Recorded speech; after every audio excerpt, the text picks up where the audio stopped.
Esta semana en Abogacía Trabajando hablaremos con Brenda Barrera sobre acciones civiles en materia de propiedad intelectual. Es uno de los temas más apasionantes, digamos, para quienes litigamos en esta materia y para los civilistas, porque es un campo de acción pues nuevo, muy desafiante, muy importante, y Brenda es una experta que nos va a compartir sus experiencias. No se lo pierdan.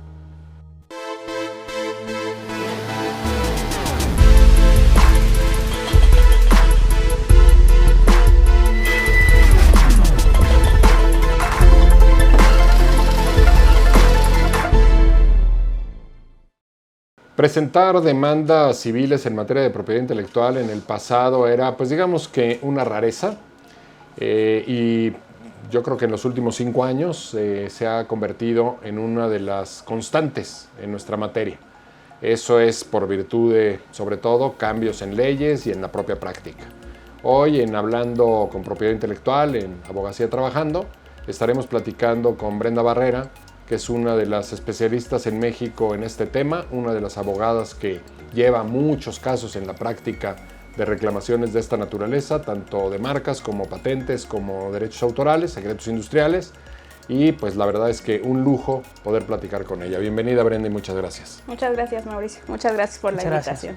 Arturo, si quieres iniciar con las preguntas, por favor. Sí, bueno, primero, nuevamente gracias por tu presencia y platícanos un poquito sobre las acciones civiles en materia de propiedad industrial. Daños y perjuicios, platícanos cómo estaba la ley anterior y qué es lo que nos dice la ley actual sobre este tipo de acciones. Bueno, en primer lugar, tenemos que tener en claro que estamos hablando de un juicio civil totalmente, ¿no? O sea, el tema, con la ley anterior nos exigía por fuerza tener una declaración administrativa de infracción con base en una jurisprudencia emitida por el INPI. Esta resolución que nos decía, pues nos iba a declarar si en efecto había existido un hecho ilícito. En el caso de la ley actual, esto ya no es necesario porque nos da y nos abre la oportunidad de iniciar nuestra reclamación directamente. ¿En qué radica o en qué he visto la diferencia? Porque hemos ya tenido la oportunidad de demandar con la nueva ley, que estamos ya trayendo todos los argumentos que se esgrimían ante el INPI, ante un juez civil. Todo el tema, si había o no una infracción, si se acredita o no, obviamente toda la materia de propiedad intelectual se está viendo ya reflejada en las contestaciones de demandas civiles, lo que antes no sucedía. ¿Por qué? Porque el INPI era quien hacía este análisis técnico, quien definía si en efecto existía o no una infracción, y posteriormente el juez lo que hacía era determinar si esa infracción estaba relacionada directamente con tu afectación, ¿no? Okay. La acción civil de daños y perjuicios va a tener siempre 3 elementos, que es el hecho ilícito, el nexo causal y la consecuencia, que sea el daño o el perjuicio que tú sufriste. Entonces le quitábamos al juez el análisis de un elemento, pero todavía tenía los otros 2. Con la nueva ley tenemos que acreditar los 3, ¿no? Okay. Ante un juzgado civil ya tenemos que acreditar la ilicitud, obviamente el daño y perjuicio causado y el nexo que tienen estas 2 conductas. Brenda, de conformidad con la nueva ley de propiedad industrial, Ley Federal de Protección a la Propiedad Industrial, de conformidad con los cambios que ha tenido la Ley Federal del Derecho de Autor a lo largo del tiempo, ahorita tenemos algunas premisas interesantes. Por una parte, la posibilidad de ir a esta acción directa en materia de reclamación de daños y perjuicios, pero por otro lado también tenemos en la nueva Ley de Propiedad Industrial un cambio que es interesante y que nos gustaría conocer tu opinión. En la ley anterior recurríamos a la tradicional fórmula, que se ha vuelto ya tradicional porque la tenemos con nosotros desde el 94, sí, de fijar un monto que era 40% de las ventas realizadas por el infractor del producto distinguido con la marca o resultado de la patente respectiva. Se hacía el cálculo y se fijaba el monto y no había otra fórmula. En este caso ya la nueva ley se refiere a ciertos indicadores de valor legítimo, así los define, correcto, que son diferentes criterios para poder recurrir a ellos en la reclamación de los daños y perjuicios. ¿Cómo sientes este cambio? ¿Qué tan viables o útiles son estos nuevos criterios? ¿Te dan más flexibilidad? ¿Te quitan potencia en la reclamación? ¿Cómo lo percibes? Pues a mí me parece que fue una idea de alguien que no litigaba materia civil. Porque finalmente todos los indicadores de valor legítimo era lo que nosotros acreditábamos en el caso de en cada caso, el daño o perjuicio que había sufrido esta persona. Por ejemplo, el tema del valor de las licencias. Era claro que si tú utilizabas mi marca sin haber pagado una licencia, yo tenía que exhibir esta licencia al juez y decirle, juez, yo cobro por esto es lo que cobro y esto es lo que dejé de perder. No necesitábamos, por ejemplo, en ese ejemplo específico, que existiera la fracción, porque ahora pareciera que tenemos solamente estos 4 y si existe algún otro tipo de daño, pareciera que no lo vas a poder calcular con base en estos elementos. Hay uno en el que yo no estoy de acuerdo, que es un tema del 40% de las utilidades. O sea, entendiendo en la utilidad como un tema contable y como un tema corporativo, la utilidad, Claro. ¿por qué yo que fui afectado tengo que sufrir junto contigo, como si hubiese sido mi socio, tus pérdidas?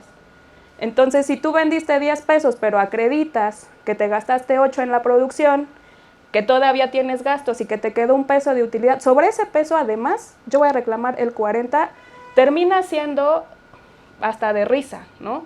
Porque Sí. entonces ya nos metemos, en lugar de querernos ayudar, porque la intención fue clarificar las opciones, terminamos en un escenario en donde todavía vamos a poder darle la vuelta en un tema contable, vamos a tener que acreditar con periciales de contabilidad que esa utilidad no es la que tú estás manifestando y sobre eso todavía tengo que reclamar un 40%. O sea, además te doy un descuento, ¿no?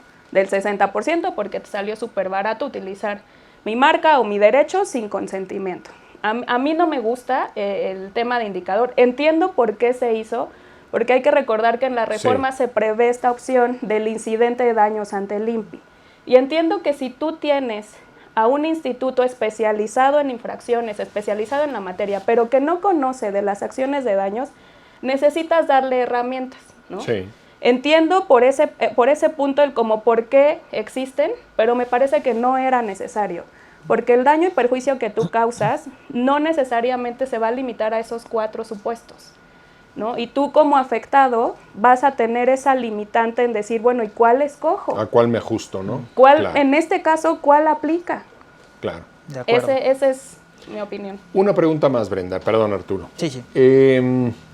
Muchas veces cuando se tiene la disyuntiva de ir ante el INPI o ir ante juez civil, y eso dará pie a alguna otra pregunta un poquito más adelante, una de las razones para decidirse a veces por la infracción y no por la reclamación por vía civil de daños y perjuicios es el catálogo, digamos, de medidas cautelares o medidas provisionales, que el INPI, digamos, está como muy bien entrenado y tiene mucha práctica y las obsequia con gran facilidad, ¿no? A través del otorgamiento de una fianza. Mientras que los jueces civiles, hemos dicho, son poco receptivos de este tipo de medidas, a pesar de que la ley los habilita, los faculta para aplicarlas. ¿Cómo ha sido tu experiencia en este tema? ¿Hasta dónde los jueces civiles cada vez más son una alternativa o siguen estando muy limitados y mejor nos vamos al INPI? Siguen estando cerrados. O sea, que tú le pidas al juez civil, con base en la ley de propiedad industrial o la actualizada, que aplique ciertas medidas, aunque sí lo faculta la ley, no es algo que suceda comúnmente. O sea, para los jueces nuestras medidas están limitadas a lo que prevén los códigos de procedimientos o el Código de Comercio y se acabó. Ha habido ya jurisprudencias que han ampliado estas facultades porque, insisto, a veces los catálogos limitan mucho porque cada caso es diferente y ha permitido darles mayores facultades para que estas jurisprudencias los facultan a decir, bueno, no nada más son estos, si tienes algún caso que requiera alguna otra medida lo puedes hacer, pero en la práctica tú tienes que llegar hasta amparo para que eso suceda y ya no tuvieron eficacia esas medidas. Puede ser que las ganes, Claro. pero te vas a tardar un año en detener una conducta que para ti es urgente que se detenga. Correcto. Entonces no es algo que todavía esté abierto, que suceda tan fácilmente, no. Ya, y bueno, parece que tenemos un avance, ¿no? con daños y perjuicios en materia de propiedad industrial, ahora con esta nueva ley, ¿no? Y bueno, retomando lo que comentabas al principio, con la ley anterior tenías que agotar la instancia administrativa antes de poder ir a daños y perjuicios, ¿no? Y lo que se me ocurre ahora, ¿qué sucede si con la nueva ley decides demandar los daños y perjuicios y como estrategia de defensa la contraparte solicita la nulidad de tu registro marcario? Sí, ahí pues tenemos una gran traba que nos pusieron en esta misma ley, porque ya habíamos avanzado a tener un procedimiento muy similar a lo que sucede en tema de derechos de autor, pero en ese momento ellos pueden pedir la suspensión del procedimiento, que yo no estoy de acuerdo porque hay ciertas acciones que no necesariamente tienen efectos retroactivos y que no van a causar ningún beneficio. No, si tú me llegas a nulificar o a quitar mi marca que yo estoy utilizando como base en mi procedimiento, puede ser que si tu acción no es de las que tiene efectos retroactivos, eso no importa, porque el hecho que tú cometiste sucedió mientras estaba vigente mi registro. Okay. Entonces hay ciertos casos en donde esa suspensión lo único que va a hacer es volver a congelar los procedimientos civiles hasta que terminemos el tema ante las autoridades administrativas. Y en este supuesto estamos regresando al esquema anterior, ¿no? Entonces no habría ningún avance, ¿no? Y mencionabas hace rato derechos de autor. Hablamos un poquito sobre propiedad industrial, pero ¿cómo funcionan los daños y perjuicios en derechos de autor? En derechos de autor hemos avanzado mucho más rápido que en materia de propiedad industrial, porque la ley desde el 2013 permite que ambas acciones, tanto la administrativa como la materia civil, vayan de la mano. ¿Qué sucede en la práctica? En la práctica normalmente, ya seas actor o demandando, a quien le beneficia esa resolución, la vas ofreciendo como prueba superveniente. Yo he tenido casos en donde la primera instancia ante las autoridades administrativas te es favorable, pero la segunda no. Entonces tú ya decidirás por estrategia si te conviene traer el procedimiento o no al juicio civil, pero se llevan a la par. Pueden resultar, si tú ganas todas las instancias ante la autoridad administrativa, sí puede resultar una gran orientación para el juez, porque los temas son técnicos, no, los jueces por supuesto que no conocen la materia como lo van a conocer las autoridades administrativas especializadas en el tema, pero si no te beneficia y tú solito la trajiste, pues tu contraparte lo va a terminar trayendo la resolución que a él sí le beneficia. Pero la ventaja que han tenido es que como ya tenemos varios años demandando temas de derecho a la propia imagen, tema de derechos de autor, hemos logrado tener más resoluciones ya hasta la Corte que analizan los cuestionamientos, cosa que en materia de propiedad intelectual o industrial no está sucediendo. Estamos atrasados en esa parte, sí lleva derechos de autor casi 10 años de ventaja. Ok. Brenda, cuando se hace el análisis, una vez más, en el tema de me voy por la vía administrativa, infracción, me voy por la vía civil a reclamar daños y perjuicios, o ambas, porque al final las puedes, digamos, compatibilizar. Yo vería una ventaja para la vía civil, a ver qué piensas tú cuando analizas un caso de este tipo, cuando el uso ilegal deriva de un contrato previo, que probablemente una de las partes, el titular del derecho, considera ya terminado. Porque al final el juez civil está mejor habilitado para analizar si la relación contractual está adecuadamente terminada y consecuentemente el uso posterior o residual es ilegal o no.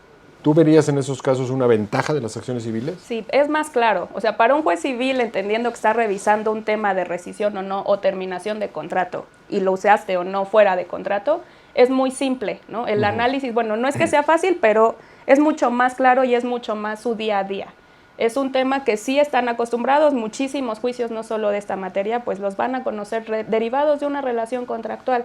Van a saber si existió el contrato, si no existió el contrato, si hay ilicitud en el objeto, si no hubo. Todos estos análisis o excepciones las tienen perfectamente dominadas. Entonces, en esos casos, me parece que vamos muy adelante si lo iniciamos ante un juez civil. Tenemos muchísimas más claridad, ¿no? Sí, exactamente, mucho mayor contundencia. Sí, y bueno, también recuerdo que nos acompañaste en el seminario de fronteras de la propiedad industrial y platicabas de ciertos casos que son relevantes, ¿no? Entonces, no sé si nos quieras platicar también brevemente de qué va el caso de Gael García. Pues esos casos son temas de derechos a la propia imagen que siempre, o bueno, la Corte lo ha definido como un elemento que tú tienes en lo personal. Hay que recordar que es un derecho de materia civil, el derecho de la propia imagen, pero que encuentra su sustento y sus reclamaciones en la materia de derechos de autor por este derecho de la persona retratada. Así es como incursiona o entra la materia autoral y de ahí se ha exponenciado actualmente, ¿no? Esas resoluciones lo que han dicho es que sí es aplicable un 40%. Era la discusión precisamente al ser un derecho de naturaleza civil, era si nos aplicaba o no la ley federal de derecho de autor con este famoso 40% que prevén ambas legislaciones. Ese era el punto, esa era la litis. Y la Corte ha determinado que sí, porque al final tú estás haciendo uso de ese derecho de imagen, pero que sí le aplica toda la legislación autoral porque los efectos son los de la persona retratada. Ha ido evolucionando y probablemente la definición que tenía la ley federal del derecho de autor se ha quedado corta, ¿no? Yo creo que nunca imaginaron cuando creó ese artículo, pues que iban a existir tantas modalidades de explotación de una obra, como lo existen ahora, ¿no? Claro. Hace rato creo que hablaban del metaverso y demás. Son muchas cuestiones que no teníamos en mente, pero eso no significa que la esencia del derecho no sea de explotar una obra que contiene tu imagen. Ese es uno de los avances que hemos tenido ante la Corte en tema de derechos de autor. El tema de la comunicación pública, qué se entiende por comunicación pública, qué se entiende por uso público. Todo estos análisis son los que se han ido resuelto en materia autoral. En este caso, te decía, en materia de propiedad industrial, todavía no hemos llegado hasta esos puntos porque la ley apenas entró en vigencia, entonces los procedimientos apenas empieza, va a haber muchas interpretaciones. Ya me tocó un caso en el que dicen que incluso no deberían de iniciarse las dos acciones, están tratando de señalar que si inicias la infracción ya no puedes iniciar la vía civil, ¿no? Por interpretaciones que al final pues son válidas, ¿no? Todos tenemos una interpretación de la ley y vamos a ver pues cómo resulta, pero ese es principalmente lo que ha analizado ahorita mucho la Corte, es tema de derecho a la propia imagen. Brenda, en casos, por ejemplo, de secretos industriales, ¿qué tanta dificultad estás encontrando en los jueces civiles en el tema de que al no existir un registro, como vamos a decir documento base de acción, qué tanto los jueces están abiertos, sensibles, capacitados como para entender esta figura y darle trámite a las reclamaciones? No, honestamente, secreto industrial es un tema de los más difíciles desde el inicio a que planteas la demanda. Una demanda de secreto industrial no la entienden. También yo he tenido asuntos en donde me han solicitado que exhiba el registro del secreto y es explicarle al juez que es un secreto y que no se registra. Entonces si es difícil que entiendan la materia de propiedad industrial en tema exclusivamente de marcas o patentes, es mucho más complicado que comprendan un secreto industrial. La verdad es que es altamente probable que esos procedimientos para que te admitan una demanda te tardes 1 año. O sea, porque es nada más en la admisión. Nada más en la admisión. Y ya cuando viene la etapa probatoria es muy interesante, pero es muy difícil como parte actora porque como demandado simplemente dices, no existe el secreto y yo no lo usé. Y entonces toda la carga probatoria es tuya. Prueba que sí existió, pero es un secreto. El problema es que, por ejemplo, en materia administrativa, si bien hoy ya existen infracciones en materia de secretos industriales, el problema es que ante el INPI no puedes desahogar pruebas testimoniales y confesionales, que serían indispensables para casos de secretos industriales. Entonces parecería que las dos vías tienen algunos problemas, ¿no? Creo que respecto a la base de la acción también es un problema, ¿no? En materia de derechos de autor, cuando tal vez cuesta trabajo entender la protección automática que te da el convenio de Berna y que no necesitas un registro para tener una protección, ¿no? Y lo mismo sucede con el mismo concepto de definición de secretos industriales, cuando no tienes, ¿cómo demuestras que adoptaste las medidas necesarias para que esta información confidencial mantenga la secrecía, ¿no? Entonces, eso es lo que dificulta tal vez la substanciación, ¿no? No queda duda. Ahí no sé si hay recomendaciones, por ejemplo, de algunas pruebas, pues irlas documentando y qué tanto pesa que las empresas cuenten con protocolos de protección de información confidencial que luego puedes trasladar a los casos, ¿no? O sea, por supuesto es mucho mejor que existan. Es mucho más sencillo decirle, yo tengo un protocolo en la empresa que a partir de este nivel y exclusivamente estos 2 cargos tienen acceso a mi información confidencial, ¿no? Que es un tema que en temas corporativos, pues nosotros hemos pedido mucho a las empresas, ¿no? Cuiden esa información, claro, que no puedan acceder a sus bases de datos el mensajero, ¿no? Simplemente porque por sus funciones no tendría que conocer de esa información. Restricciones de acceso, ¿no? Exacto. Eso sí es útil, o sea, es mucho más sencillo que tú, y sencillo lo pongo entrecomillado por lo que ya les comenté, pero es más sencillo que tú puedas empezar planteando tu demanda, decir, a ver, yo tengo este protocolo, solo mis 2 directores tienen acceso a esta información, hubo una filtración, porque a veces sí puede ser que hubo un robo de disco duro, no se puede haber infinidad de situaciones, pero yo siempre cuidé mi información y eso es lo que yo te quiero y tengo que además que transmitirte y que probarte en el juzgado. También como una manera de demostrar que la información tiene valor en términos de competencia, ¿no? Si no la cuido, pues entonces, ¿qué estoy reclamando? Y en este caso, ¿qué pasa, por ejemplo, con las fechas ciertas? Tenemos tecnologías como blockchain, donde puedes tener una fecha cierta, un depósito ante notario, la iniciativa que ya no funciona de WIPO Proof en su momento, pero ¿qué recomendaciones tendrías para tener esta fecha cierta? Esas que dijiste, Okay. Tal cual.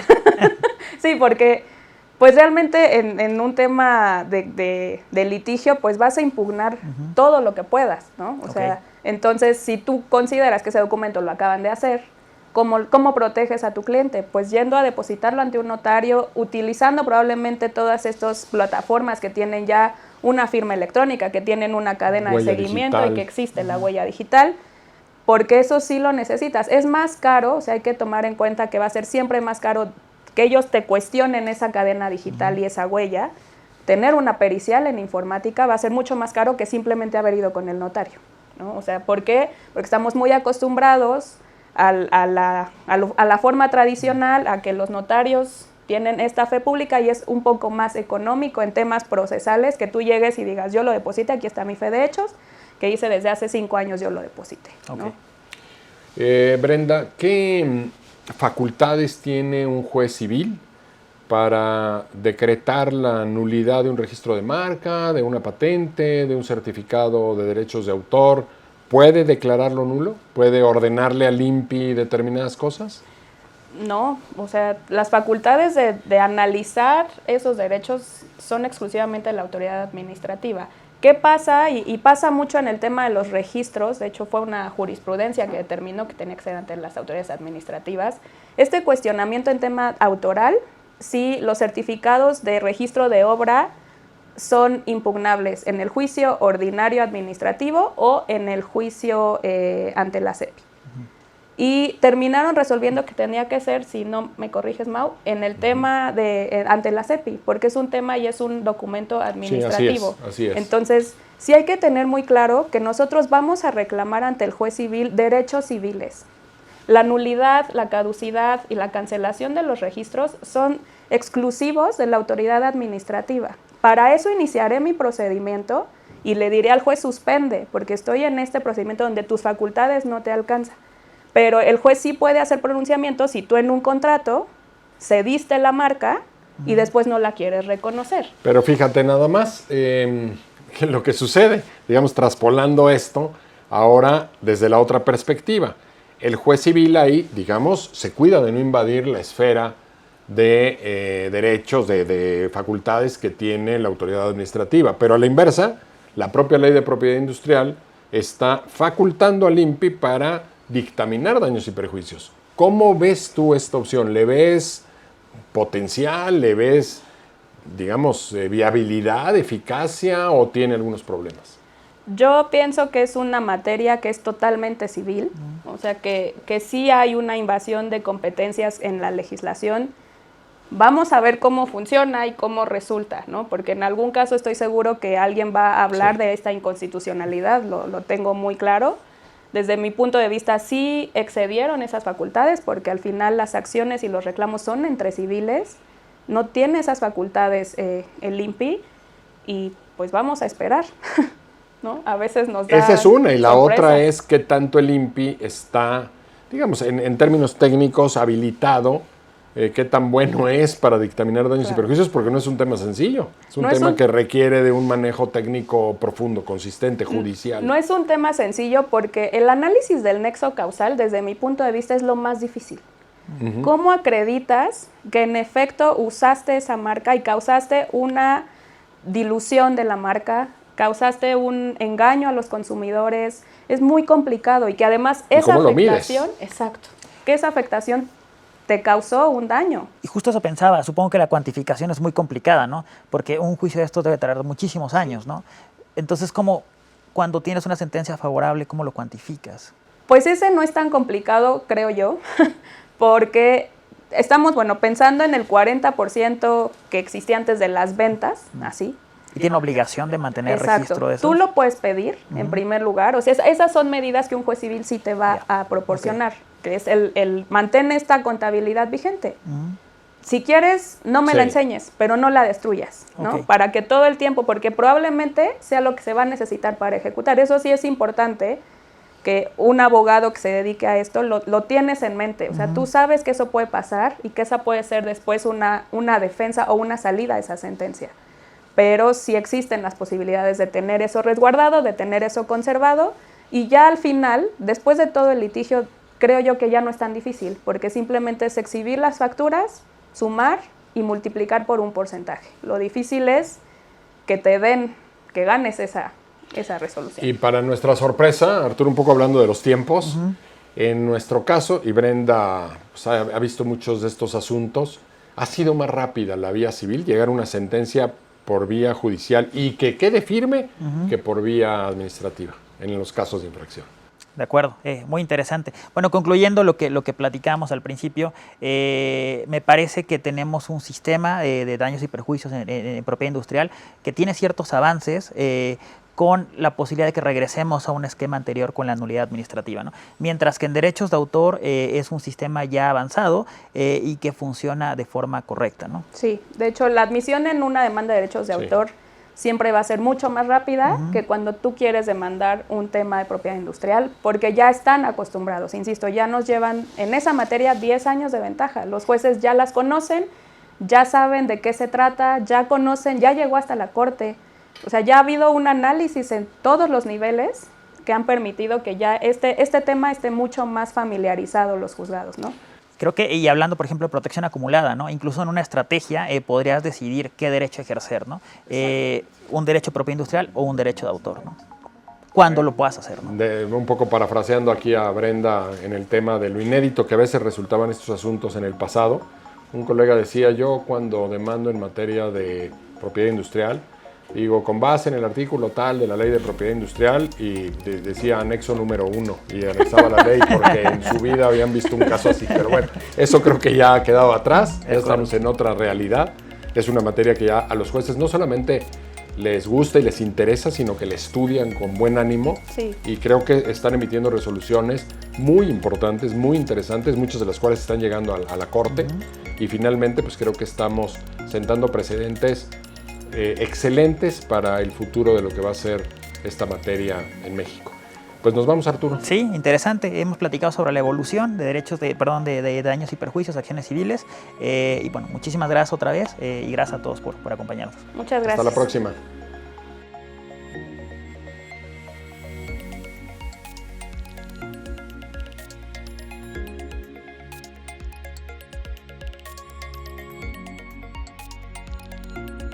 Bueno, creo que nos ha quedado claro, después de platicar con Brenda Barrera, que hay mucho que hacer, hay un gran campo de acción en materia de acciones civiles, mercantiles, en materia de propiedad intelectual. Esperemos que les haya gustado. Y no olviden seguirnos en nuestras redes sociales.